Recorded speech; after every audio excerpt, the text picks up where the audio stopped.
ಸ್ನೇಹಿತರೆ, ಒಬ್ಬ ಬಡ ಚಪ್ಪಲಿ ತಯಾರಕ. ಹೌದು, ಅವನ ಕೈಯಲ್ಲಿ ಚಪ್ಪಲಿ, ಸೂಜಿ.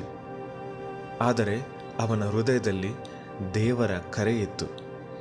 ಇಂಗ್ಲೆಂಡ್ ದೇಶದಲ್ಲಿ 1761ರಲ್ಲಿ ಜನಿಸಿದ ಒಂದು ಸಾಮಾನ್ಯ ವ್ಯಕ್ತಿ. ಅವನ ಹೆಸರು ವಿಲಿಯಂ ಕೇರಿ. ಅವನಿಗೆ ದೊಡ್ಡ ವಿದ್ಯಾಭ್ಯಾಸ ಇರಲಿಲ್ಲ. ಅವನಿಗೆ ದೊಡ್ಡ ಕುಟುಂಬದ ಪರಂಪರೆ ಇರಲಿಲ್ಲ. ಆದರೆ ಅವನಿಗೆ ಒಂದು ದೊಡ್ಡ ಕನಸು ಇತ್ತು. ಎಲ್ಲ ಜನಾಂಗಗಳಿಗೆ ಸುವಾರ್ತೆಯನ್ನು ತಲುಪಿಸಬೇಕು ಎಂಬುದು.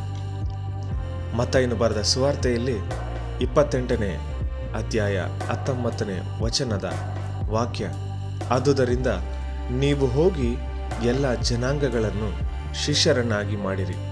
ಈ ವಾಕ್ಯವು ಅವನ ಹೃದಯದಲ್ಲಿ ಬೆಂಕಿಯಾಗಿ ಹೊತ್ತಿತು. ವಿಲಿಯಂ ಕೇರಿ ತನ್ನ ಕುಟುಂಬದ ಜೊತೆ ಸಮುದ್ರ ಪ್ರಯಾಣಕ್ಕೆ ಹೊರಟನು. ಆ ಸಮಯದಲ್ಲಿ ಭಾರತ ದೇಶವು ಅಪರಿಚಿತ, ಅಪಾಯಕಾರಿ, ಬಡತನದಿಂದ ಕೂಡಿದ ದೇಶವಾಗಿತ್ತು. ಆದರೆ ದೇವರ ಕರೆಯು ಅವನಿಗೆ ಭಯವಿರಲಿಲ್ಲ. ಅವನು ಕೋಲ್ಕತ್ತಾ ಪ್ರದೇಶಕ್ಕೆ ಬಂದನು. ಭಾಷೆ ಗೊತ್ತಿರಲಿಲ್ಲ, ಸಂಸ್ಕೃತಿ ಗೊತ್ತಿರಲಿಲ್ಲ, ಹಣ ಕೂಡ ಇರಲಿಲ್ಲ. ಆದರೆ ಅವನಿಗೆ ದೇವರ ಮೇಲೆ ನಂಬಿಕೆ ಇತ್ತು. ಅವನು ಬೆಂಗಾಳಿ ಭಾಷೆಯನ್ನು ಕಲಿಯಲು ಪ್ರಾರಂಭಿಸಿದನು. ಹಗಲು ಕೆಲಸ, ರಾತ್ರಿ ಭಾಷಾ ಅಧ್ಯಯನ. ಅವನ ಜೀವನ ಸುಲಭವಿರಲಿಲ್ಲ. ಅವನ ಹೆಂಡತಿ ಮಾನಸಿಕ ಕಾಯಿಲೆಯಿಂದ ಬಳಲಿದರು. ಬಡತನವಿದ್ದರೂ, ಎಷ್ಟೋ ವಿರೋಧವಿದ್ದರೂ, ಒಮ್ಮೆ ಅವನು ಸ್ಥಾಪಿಸಿದ ಪ್ರಿಂಟಿಂಗ್ ಪ್ರೆಸ್ ಸುಟ್ಟು ಹೋಯಿತು. ಅವನ ಅನೇಕ ವರ್ಷಗಳ ಪರಿಶ್ರಮ ಒಂದು ರಾತ್ರಿ ಹೊತ್ತಿನಲ್ಲಿ ಭಸ್ಮವಾಯಿತು. ಆದರೆ ಅವನು ಕೈ ಬಿಡಲಿಲ್ಲ. ದೇವರ ಕೆಲಸ ನಿಲ್ಲುವುದಿಲ್ಲ ಎಂದು ಮತ್ತೆ ಆರಂಭಿಸಿದನು. ವಿಲಿಯಂ ಕೇರಿ ಬೆಂಗಾಳಿ ಭಾಷೆಯಲ್ಲಿ ಬೈಬಲ್ ಅನುವಾದಿಸಿದನು.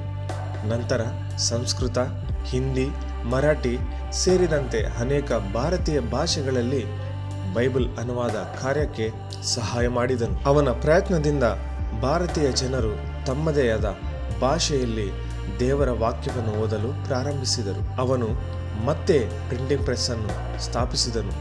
ಶಾಲೆಗಳನ್ನು ಪ್ರಾರಂಭಿಸಿದನು. ಮಹಿಳಾ ಶಿಕ್ಷಣಕ್ಕೆ ಉತ್ತೇಜನ ನೀಡಿದನು. 1818ರಲ್ಲಿ ಸೆರಂಪುರ್ ಕಾಲೇಜ್ ಸ್ಥಾಪನೆಗೆ ಸಹಕಾರ ನೀಡಿದನು.